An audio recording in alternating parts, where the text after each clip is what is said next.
अरे फुल कशाला भरायचं, तुम्ही इथून उडत असताना तुम्ही जर उद्या जाऊन लगेचच बारामतीला जाऊन हैदराबादला तुम्ही गेला असता तर हैदराबादला जाऊन तुम्ही तिथं फ्यूल भरू शकला असता. काही लोक म्हणतील अरे बाबा महाराष्ट्राचं स्वस्त आहे, तसं सुरतचं जास्त स्वस्त आहे.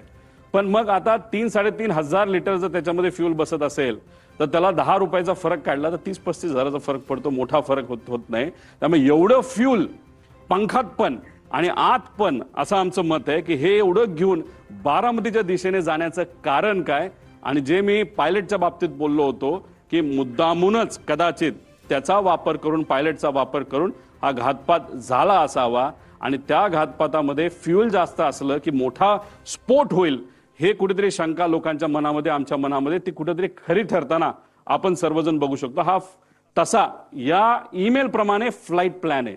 पण आम्हाला जे कळालंय तसा ऑफिशियली त्यांनी DGCA ला सांगितलं नव्हतं त्यांचा फ्लाईट प्लॅन काय.